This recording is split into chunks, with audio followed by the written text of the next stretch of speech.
kita kedatangan narasumber yang sangat luar biasa, yaitu Bapak Haji Jalal Abdul Nasir. Abdul Nasir, Ya. anggota DPR RI di Komisi 12 di bidang SDM, lingkungan hidup, dan investasi ya, Pak. Iya, iya. Nah, Pak, gimana Pak, apa kabarnya Pak? Alhamdulillah kabar saya baik, sehat, lancar. Baru tiba di tempat ini baru tadi pagi atau dari kemarin-kemarinnya Pak? Saya kebetulan Sabtu Minggu ada jadwal kunjungan dapil lah di Kerawang. Jadi berangkat dari rumah jam 6 sampai titik pertama tadi di Rengas Dengklok di rumah Dewan Mumun jam 8 lebih 5 gitu. Iya kan Bapak memang mempunyai background ya Pak di bidang baik di bidang karir maupun di pendidikan ya Pak. Saya pendidikan bukan, pokoknya bisnis lah ya. Bisnis Ah, dia, bisnis. Nah, di sini Pak, saya ingin bertanya nih Pak, masih terkait apa ya, tentang usaha nih Pak. Awal mula Bapak jadi pengusaha itu seperti apa sih Pak? ya saya dilahirkan dari keluarga PNS lah ya gitu ya. Bapak saya guru SMP gitu, beliau bisa ngajar fisika sekaligus ngajar agama. Kemudian adik kakaknya beliau juga guru semua gitu. Masuk STAN tahun 90, lulus D3 93, ikatan dinas sebagai kerja di kantor Direktorat Jenderal Pajak. Ya, sampai 9 dan 96 lanjut kuliah D4. Kan, waktu D4 inilah saya baru punya pengalaman bisnis. Saya memegang atau mengelola toko di depan masjid kampus yang jualannya makanan, minuman, ya, snack, maupun kering, kemudian ada buku, Quran, kaset, itulah tahun 90-an kan memang sangat tren di kampus. Dari situlah saya jadi punya pengalaman mengelola bisnis. Ternyata mungkin kalau diselidiki, ibu saya itu ternyata memang pebisnis, pedagang kain keliling begitu, pedagang baju lah. Kalau dari bapak, jalurnya mungkin jalur PNS itu jalur pegawai. Dari ibulah ini eh, bakat yang mungkin tidak saya ketahui ya setelah saya pegang toko di kampus baru. Oh ini mungkin bakat dari ibu saya gitu. Awal mula tertarik itu memang dari awal tuh karena melihat dari ibu gitu ya Pak. Ya Gimana kayak Pak? saya sebenarnya kan disiapin jadi birokrat di Departemen Keuangan kan. Lulusan STAN kan pasti masuknya Depkew itu. Kalau zaman angkatan saya dulu paling banyak di Direktorat Jenderal Pajak sama BPKP. Ada sedikit di BPK, ada sedikit di BPNK gitu yang jadi dosen. Jadi, paling banyak di Direktorat Jenderal Pajak dan KP waktu itu. Sebetulnya mungkin harusnya jalur-jalur birokrat, cuma karena waktu kuliah D4 eh, minta masjid untuk mengelola toko gitu ya, toko tadi yang makanan, minuman, buku, dan lain sebagainya. Akhirnya ya mungkin passion saya keluar di situ. Kata passion ini mungkin adalah didikan dari ibu saya. Gitu. Karena saya itu kalau waktu masih kecil itu kan termasuk anak yang nurut gitu ya. Hmm. Ibu saya itu kalau pagi jualan gorengan itu, jualan gorengan, siangnya jualan rempeyek, goreng rempeyek gitu. Anak-anaknya itulah yang suruh ngirim-ngirim ke si A, si B, si C gitu ya. Jadi disuruh-suruh itu sebetulnya mungkin lagi dididik melayani customer dan lain sebagainya. Nah itu baru saya sadari setelah sholat toko di kampus. Orang juga nih Pak yang apa ya, yang ingin jadi pengusaha nih Pak. Emang apakah harus ada latar belakang seperti itu? Emang karena ada keinginan terlebih dahulu nih Pak di pengusaha? Tentunya masing-masing orang latar belakangnya beda-beda gitu ya. Iya. Orang yang menjadi pengusaha karena mungkin sudah disiapin oleh orang tuanya, keluarganya gitu ya. Ada orang menjadi pengusaha karena mungkin terpaksa gitu ya. Hmm. Ya, misalnya ada yang tiba-tiba kena PHK atau kita karena sesuatu hal misalnya kecelakaan tidak bisa lagi bekerja gitu ya, mau nggak mau kan dia harus banting setir menjadi pengusaha gitu ya. Mungkin ada orang yang kayak saya itu mungkin gini, awalnya kan PNS, kuliah D4, kemudian ngelola toko kampus, keasikan kira-kira gitu. Oh, Keasikan itu kan waktu ngelola toko itu harus belanja ke Senen, ke Tanah Abang, ke Rawamangun, ke Depok, beli majalah, beli buku, beli Quran, beli macam-macam lagi. Dibawa ke Pondok Aren di Tangerang Selatan itu kan tiap hari pulang pergi bolak-balik itu sambil kuliah itu. Kayaknya keasikan di jalan gitu, keasikan di jalan. Jadi begitu saya lulus tahun 99 harus ngantor kembali ke kantor pemeriksaan pajak waktu itu di Jakarta 2 di dekat Gelora Bung Karno itu. Saya 2 bulan, 3 bulan itu merasa tidak nyaman. Duduk itu kayak udah kelamaan di luar 2 tahun, 3 tahun itu. Kan naik motor lah keliling-keliling belanja maupun ngantar-ngantar pesanan. Jadi sebetulnya saya tidak punya motivasi untuk waktu itu keluar itu bakal menjadi pengusaha terus sukses gitu enggak. Jadi waktu itu memang alasan yang paling utama itu saya merasa tidak bisa bekerja kantoran lagi setelah asingkan 2 tahun, 3 tahun mengelola toko di luar gitu ya. Dan itu saya ceritakan ke istri saya, mau keluar dari PNS. Dia kan kaget juga ya karena kan nikah itu karena saya PNS gitu ya. Jadi belum pernah kepikiran kita pengen memulai usaha bisnis sendiri. Akhirnya saya ceritakan, mudah-mudahan kalau bisnisnya berhasil, kita bisa membuka lapangan pekerjaan ke banyak orang gitu ya. Itu mungkin yang istri saya mendukung gitu. Dan ini ngomong ke mertua tidak mudah karena kan zaman dulu ya tahun, saya nikah 95 gitu. Tahun segitu itu kan apalagi orang tua di desa itu belum belum kebayang anaknya bisnis dan sebagainya. Yang ada di mereka itu kan mantunya, anaknya, suaminya PNS PNS gitu ya, gitu ya, apalagi di heeh. departemen keuangan gitu. Kira-kira begitu. Jadi, waktu ngomong dengan mertua itu tidak mudah karena kan dia harus meyakinkan bahwa anaknya itu nanti bisa dapat penghasilan yang baik, yang memadai. Jadi saya meyakinkan beliau, itu jadi yang memotivasi pertama itu, oh nanti wirausaha itu selain sunnah yang dicontohkan Rasulullah gitu ya, kan memang lapangan pekerjaan itu menurut saya salah satu jalan mulia lah gitu, karena kan memfasilitasi orang mendapatkan. Kan apa ya, kan di ini sama keluarga sendiri ya, Pak. Itu ada kesulitan lain nggak sih, Pak, selain dari faktor keluarga misalnya Bapak mengelola tokonya itu, Pak? Kesulitan apa sih, Pak, itu kan ibaratkan masih awal gitu ya, Pak. Nah, gitu kan ya, Pak. Dan kesulitan apalagi sih, Pak, selain dari tadi yang seperti Bapak sebutkan itu tadi?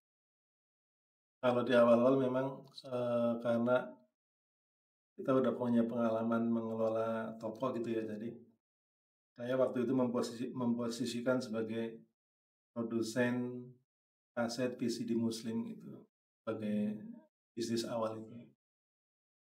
Waktu itu memang zaman nasyid, lagu-lagu Islami itu, dan, ada buku-buku Islam itu, mulai VCD Muslim yang mulai rame, dengan saya di situ.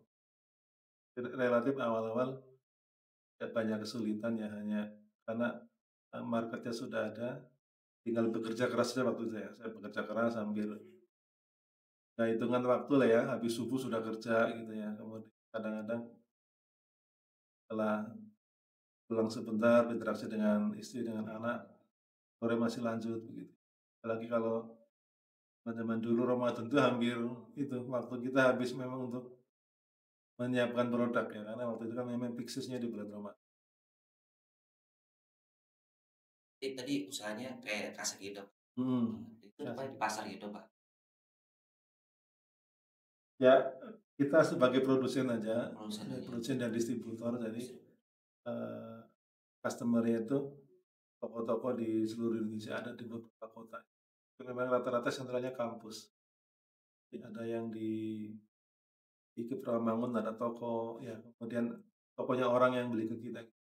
Semarang ada, Surabaya, Malang ada, Sumatera juga beberapa toko di sekitar kampus juga di produk-produk itu. Ada namanya gitu? Nama brand-nya Usaha Fathahillah, gila, Fathahillah, saya tahu apa tuh, Pak? CP bener. Buat sekarang ini usahanya apa aja nih, Pak? Nah jadi 99 mulai merintis sendiri, 2009 tutup, ya karena waktu 2008, 2007 itu udah mulai ada Android, mulai ada Oh, Android. handphone-handphone itu ya, jadi pas lagu-lagu Murotal apa itu kan sudah berpindah ke handphone. Saya mungkin waktu itu kurang mengupdate situasi gitu sehingga tiba-tiba penjualan di beberapa market itu sangat turun gitu ya. Karena utangnya banyak, penjualan terbatas, tidak naik-naik. 2009 saya tutup, bangkrut lah kira-kira Bangkrut, gitu ya. tapi mendirikan lagi atau gimana, Pak, waktu itu, Pak? Waktu bangkrut itu belum, waktu bangkrut itu bertahan hidup kita, bisnis macam-macamnya. Ada belajar multi level, ada belajar asuransi syariah gitu. Untuk baru fashion Nibras yang sekarang itu 2011 mulai Lagi, Pak, selain liburan itu, Pak? saya sih sempet usaha macam-macam tapi Barangkali. karena nggak di tangan sendiri, nggak berhasil juga. Jadi saya jual beli pasir, ada buka depot jamu, ada buka jangkrik juga gitu ya, Mmm, ternak jangkrik itu. Ya berharap orang lain yang ngelola dengan baik, ternyata bangkrut semua gitu, bagus. nggak ada yang berhasil gitu. Semacam dan usaha langsung sukses gitu ya, Pak, pasti gagal gitu ya, Ya Pak? kalau menurut saya memang kalau di awal-awal itu ya kita harus menjadi pelaku utama gitu ya. Hal mungkin kita kerjakan sendiri, supaya apa, supaya biaya itu tidak besar gitu ya. Sehingga pendapatan maupun mungkin laba yang diperoleh itu bisa meng-cover untuk kebutuhan keluarga kita, di samping itu juga hanya bisa ditambah modal biar lebih. Saya kan usaha yang awal-awal itu, takut nih, Pak, kayak bakalan gagal atau rugi. Nah, Bapak sendiri waktu itu mengatasinya kayak gimana sih, Pak? Biar takut hal tersebut kan mulai banyak yang lakuin usaha-usahanya. Ya saya kan setelah keluar dari zona nyaman PNS itu, memang langsung total ya, qadarullah waktu itu tidak terlalu banyak kendala gitu ya menurut saya, ya tidak dibayangi rasa-rasa khawatir dan sebagainya. Kendalanya sudah ada, tinggal menguatkan, meneruskan gitu ya. Waktu itu luar biasa ikhtiar kita itu, saya punya toko itu di Batam, Pulau Batam gitu ya. Jadi waktu itu belum ada transportasi udara, kalau ke sana itu harus naik kapal laut, kapal pelni Betul. gitu, baik ngirim barang maupun kita ke sana. Beberapa berikutnya baru ada pesawat dan kita hampir jarang ngirim barang pakai pesawat karena kan relatif. Lalu, sore kita di Tanjung Priok, beberapa dus masuk ke kapal gitu ya. Besok sore baru sampai di Batam, dikerjakan oleh porter-porter gitu untuk tukar muatnya itu. Itu, lokasi ininya di mana, Pak? Hanya di Tangsel, di Eee, rumah lah gitu ya. tempat Bapak itu, dari Batam dikirim ke Asal ya, Pak? Enggak, dari Tangsel belanja di Jakarta, belanja Oh, di Jakarta. Tanah Abang, di Depok, di Rawamangun, di mana ya, itu dikirim ke Pak. Kan zaman itu kan yang rame ceramah Agim, lagunya Opik, Haddad Alwi, Iya. Rehan gitu ya. Tahun-tahun ribuan sampai 2009 lah itu. Untuk modalnya sendiri itu pure modal dari Bapak pribadi atau memang ada investor yang menginvestasikan ke Yang Bapak? awal-awal itu dari pribadi dan dibantu kakak waktu itu. Kakak bantu, bilang memang, cukup berhasil lah gitu ya, meskipun 2009 tutup, tapi saya jadi punya banyak ilmu waktu itu. Mhm. Sehingga saat istri saya 2011 bikin merek Nibras itu, ilmunya banyak kepakai di sini. Ya sampai sekarang Nibras 2011 sampai sekarang masih eksis. Buat Libra sendiri itu sekarang, apa ya, udah berapa banyak ini, Pak, Jadi kalau Nibras, store-nya kemitraan itu ya, kemitraan. Kita punya beberapa jalur distribusi. Pertama ada store Nibras House. Kerawang ini ada beberapa. Itu bisa di-searching Nibras House Kerawang, ada beberapa titik. Kemudian di bawah Nibras House ada Nibras Corner Partner. Corner Partner itu nama tokonya tetap nama toko yang bersangkutan, tapi hanya ada counter Nibras. Kalau counternya kanan kiri, eh, kalau nggak salah Nibras Partner, kalau counternya satu Nibras Corner begitu. Dan di berikutnya itu ada agen reseller seperti itu. Jadi kami memang brand fashion tidak menjual sendiri konsumen, dijual lewat kemitraan itu baik distributor maupun ada lebih dari 600 store Nibras House oh, ya, tapi memang lebih banyak di daerah sih, Jawa Tengah, Jawa Timur, dan Jawa Barat gitu ya. Kita mungkin segmennya agak menengah ke bawah gitu deh. Ya belum ada yang di mall-mall besar. Sekarang tadi adanya di toko urban lah mungkin itu ya. itu buat Libra sendiri itu sebar di seluruh Indonesia, Pak? Paling banyak Jawa Sumatera, di Kalimantan Sulawesi mungkin ada satu dua, tapi kayaknya lebih banyak kalau Kalimantan Sulawesi disuplai dari teman-teman mitra kita di Jawa Timur. Itu produk Libra sendiri itu, eee, pernah di-explore gitu atau mungkin akan ada planning lebih lanjut? Nah, sementara kita kita kan jualnya tidak di Tanah Abang, tidak di pasar-pasar umum. Kita jual ke jaringan sendiri. Makanya kalau di fashion itu ada baju branded lah punya jaringan sendiri. Produk kita mungkin nggak ada yang di Tanah Abang. Kalaupun ada, mereka belinya ke para mitra kita. Kita udah punya jalur distribusi sendiri sebagaimana merek-merek lain mungkin kalau kita pernah dengar Robani, Air Zoya, ada Motif gitu ya, ada Keke itu. Mereka punya jaringan-jaringan sendiri yang relatif saling beririsan. Mungkin ada satu orang di Jawa Tengah, di Jawa Timur, di Jawa Barat itu yang pegang multi brand gitu. Dan kita salah satunya. Libra sendiri itu store-nya itu sudah ekspansi ke luar negeri belum, Pak? Jadi kayak Belum. tapi ada rencana, Pak, atau Kita pernah kerjasama dengan Malaysia, ada mau rencana buka, tapi sampai sekarang belum ada follow lebih lanjut. Juga sempat ada riset, dibantu riset oleh Universitas Al Azhar untuk kemungkinan ekspor, tapi memang kayaknya belum belum terbuka ini ya, jalurnya begitu. bisa ceritakan sedikit nggak, Pak, bagaimana perjuangan Bapak ya bersama istri Bapak ya membuka usaha Libra Store itu, Pak? Ya, jadi karena kan 2009 saya bangkrut ya, saya bisnis lama tutup, 2 tahun macam-macam ikhtiar gitu ya, multi-level lah, jualan masa syariah, ada jualan lain sebagainya. 2011 istri saya mulai bikin baju.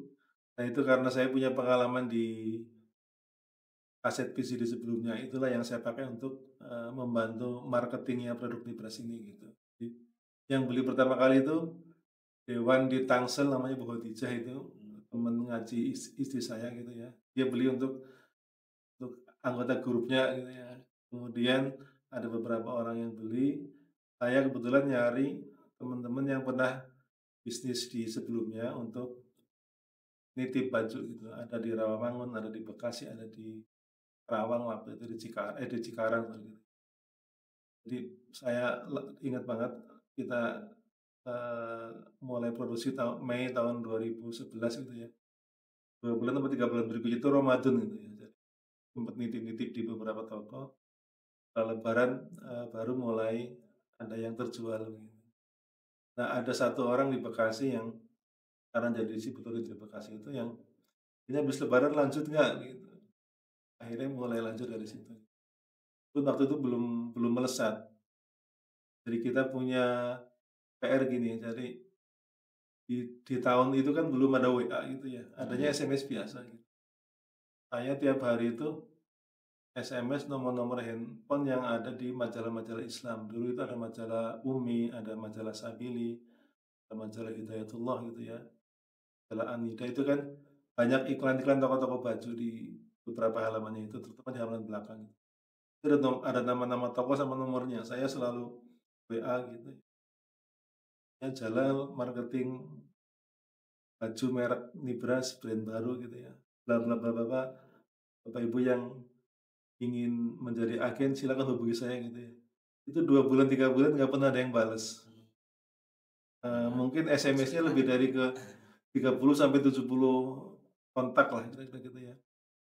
Kenapa mungkin waktu itu kan, kalau kita dapat SMS dari orang tidak dikenal, image-nya penipuan Nah, dan iya lain benar sebagainya gitu benar, ya. Pak. Kalaupun nggak penipuan nggak nyaman lah, nggak kenal kok tiba-tiba Iya gitu kan. sih. Setelah hampir 3 bulan, 4 bulan, saya menemukan clue, menemukan klik kira-kira ya, Mhm, menemukan momen, ganti kalimatnya aja gitu. Ganti kalimatnya itu, "Saya Jalal marketing baju muslim merek Nibras brand baru, bagi Bapak Ibu yang menginginkan katalog gratis silakan kirim nama alamat," gitu. Jadi kalimat, eee, katalog gratis itu mungkin jaminan, mmm, garansi dia tidak tertipu kira-kira gitu ya. mhm. Silakan yang ingin katalog gratis kirim nama alamat. Oh, tiba-tiba banyak yang bales, banyak yang bales ya. Banyak orang ngirim nama alamat, saya kirim katalog gitu ya. Alhamdulillah setelah itu mulai banyak yang lihat gambar baju istri saya gitu ya. Itu mereka udah terima baru kan ada komunikasi lebih lanjut, "Pak, ini kalau mau beli sampelnya gimana caranya?" Baru kita bikin paket sampel. Setelah itu baru mulai, merek kita banyak yang tahu, banyak yang kenal sekarang. Kan di bulan Ramadan ini kan bentar lagi kan lebaran nih, Pak, ya kan Mmm, kurang 2 mingguan lagi ya, Pak. Nah, misalkan ada yang mau beli nih, Pak, atau ingin tahu nih, Pak, tentang Libras koleksi ini ya, Pak. Itu di toko-toko online itu sudah ada belum sih, Pak? di online banyak Banyak banget banget. banget. Jadi lewat Shopee lah, lewat, TikTok ya, lewat Live macam-macam itu, banyak banget yang jualan karena memang sejak Covid itu kan banyak sekali, eee, jaringan kita baik Mhm, distributor, agen, reseller yang membangun online-nya. Jadi offline-nya selama ini udah jalan, online-nya juga mereka digenjot. Jadi silakan misalnya, ketik di Google Map gitu ya, nih Brass iya, House, nanti kotanya di mana, misalnya Kerawang, Cikarang, Bandung, Bogor, Semarang, dan sebagainya itu keluar, list-nya banyak banget itu ya. Di online pun sama, mungkin kalau di Shopee atau di Tokopedia atau di Shop itu klik Nibras Nibras gitu ya, iya. itu akunnya banyak yang keluar keluar ya. Meskipun tentu tetap waspada karena kalau lagi Ramadan gini kan banyak juga akun-akun yang mungkin tidak bertanggung jawab, penipu ya, ya. Pak, apa, barang-barang yang KW gitu ya, Pak? Enggak, jadi kadang-kadang ada Iya orang iya. yang ya seakan-akan punya akun gitu ya, begitu kita search di Google apa di mana gitu, apa di Facebook apa Mhm, di mana, itu ada transfer tiba-tiba barangnya nggak dikirim ya, mhm. kemudian orangnya melarikan diri, ganti nomor handphone dan sebagainya. Kadang-kadang kejadian ada juga seperti itu. Jadi memang yang paling mungkin itu kalau memang nggak bisa offline gitu ya, nyari di toko yang sudah percaya di aplikasi-aplikasi. Kan, Pak, kan juga kan, ada banyak berita ya, Pak, bahwasannya memang perusahaan tekstil di Indonesia itu kayak sedang bersaing dengan apa, barang imporan dari luar negeri terutama. Nah, dari usaha Bapak sendiri itu, dari Nibras itu bagaimana sih, Pak, cara menanganinya gitu, Pak, cara menyaingi produk-produk impor tersebut sih, Pak? Kita memang saya sangat merasakan sekali 2023, 2024 itu berat banget penjualan regulernya gitu. Jadi biasanya habis lebaran itu, kita masih bisa desain-desain baru masih direspon pasar dengan baik itu. 2 tahun itu berat banget, ya, penyerapannya bahkan banyak yang nggak terserap pasar gitu ya. Jadi itu ternyata selirik sendiri salah satu faktornya memang banyak banget impor-impor tekstil maupun Pasti. barang jadi dari Cina yang harganya memang murah-murah banget gitu ya. Kalau kita kan rata-rata kalau gamis muslimah itu 228.000 sampai 280 sampai 300 lebih gitu. Di online-online yang dari China baik bahannya maupun barang jadinya itu kan ada 50.000 per piece gitu, ada 100.000 dua, ada 100.000 tiga mungkin begitu ya. Itu yang memberi dampak kayaknya habis lebaran sampai beberapa bulan setelah lebaran itu, penjualan reguler untuk merek-merek hampir seluruh merek teman-teman juga ada keluhan seperti itu.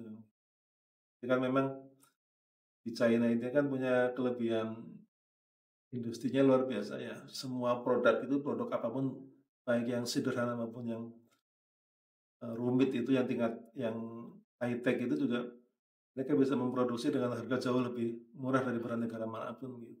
Apalagi sekedar tekstil gitu. Sehingga memang, untuk pemain-pemain lokal yang brand-nya menurut saya harus dilindungi gitu ya, jadi sangat terdampak begitu. Mungkin banyak brand teman-teman yang 2 tahun ini mungkin mereka menghentikan usahanya gitu ya, karena mungkin jualan jualan tidak mudah. Pak, ada kepikiran lagi nggak sih Pak buat membuka usaha baru sih Pak? Saya pengen banget membuka usaha, cuma kan sekarang amanahnya udah berbeda nih ya, sudah harus kantor di Senayan, sudah harus memikirkan konstituen, memikirkan daerah pemilihan gitu ya. Mungkin nanti kalaupun nanti bisnis, kita ikhtiar nyari tim-tim yang lebih baik lagi untuk kalaupun kita bisnis bisa bisa berjalan dengan baik dikelola orang lain yang lebih profesional mungkin begitu. Tapi sekarang belum belum ada wacana itu. Iya Pak. Mungkin ada tips nggak Pak dari Bapak untuk pengusaha-pengusaha awal gitu Pak, agar bisa menjadi sukses seperti Bapak tadi sebutkan? Ya, mungkin banyak orang yang lebih sukses dari saya gitu ya, kalau saya Mhm, mungkin relatif masih UMKM lah ya, kelas menengah gitu ya. Kalau tips saya memang selagi teman-teman masih muda gitu ya, ayo segera mulai, karena yang paling penting itu kan langkah pertama gitu ya. Selama kita punya mindset terus belajar gitu, terus memperbaiki apa yang ada gitu ya, itu kemungkinan berhasilnya besar gitu ya. Jadi misalnya kita taruhlah bisnis kuliner lah atau makanan gitu kan. Makanan ini kan harus enak banget gitu kalau kita mhm, pengen sukses. Kalau makanan kita standar itu, saya bisa pastikan kemungkinan tidak bakal berhasil gitu. Kenapa? Kalau standar kan pilihannya sudah terlalu melimpah gitu ya. Jadi, kalaupun misalnya yang sederhana lah kita restoran gitu ya, restoran Padang itu kan yang kelas menengah bawah ada yang premium gitu. Yang premium mungkin saya nyebut restoran pagi sore gitu ya. mhm, bisa. Itu harganya kan memang harga premium, tapi orang yang masuk ke situ tuh experience-nya luar biasa gitu ya. Mungkin penyajiannya luar biasa, nyaman, ada kebanggaan juga gitu ya.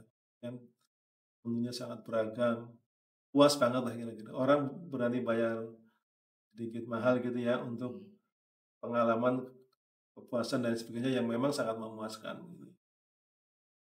Di kelas bawah pun mungkin harus enak banget. Saya beberapa kali ini mungkin pribadi nih, jadi saya itu kalau pengen makan Padang di mana ada saya terus terang sangat sangat fanatik 2 menu, kikil dengan babat gitu ya. Jadi favorit.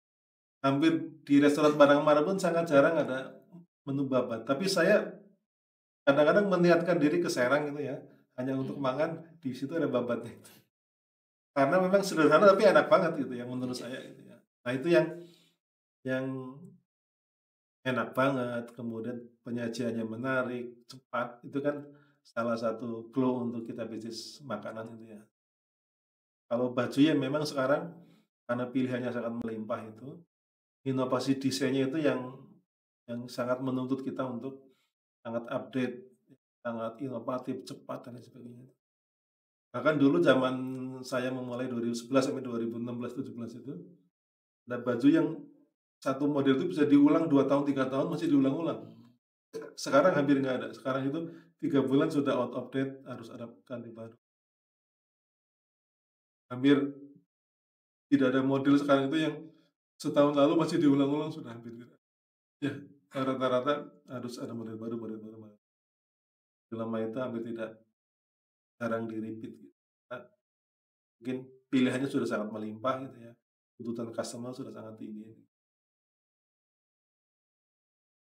Buat pengusaha awal itu mungkin bisa dipikirkan, apa ya, usahanya itu memiliki keunggulan dan juga harus berinovasi gitu ya, Kak? Ya, jadi kalau sekarang ada istilah market fit itu. Jadi sebelum kita mulai produksi itu, riset dulu marketnya. Nanti kalau marketnya dapat misalnya kategori apapun itu ya, mau kuliner, mau jasa, mau fashion, mau IT, mau apa dan sebagainya itu, kan melalui medsos itu kita bisa meriset itu ya. Istilahnya ada market fit, kalau kita nyari marketnya, kalau marketnya dapat, ya udah kita mungkin apa yang kita produksi nanti kemungkinan bisa diterima, ada yang beli gitu. Tapi kalau market fit-nya nggak dapet, baiknya ngeriset lagi supaya kita bisa nemu, ya. Jadi jangan sampai kita hanya bisa memproduksi tapi tidak bisa menjual nanti. Karena kalau kita hanya bisa memproduksi, bisa bikin, tapi tidak ada yang beli, kemungkinan hasilnya akan sangat kecil. Mungkin cukup seperti itu aja Pak Hmm, pertanyaan di kami ya Pak. Terima kasih ya Pak Pak Jalan sama-sama Mas sudah Fadil, bisa teman-teman, hadir siap. dalam podcast ini ya. Mungkin itu juga bisa ya. Sekian. Wassalamualaikum warahmatullahi wabarakatuh. Waalaikumsalam warahmatullahi wabarakatuh.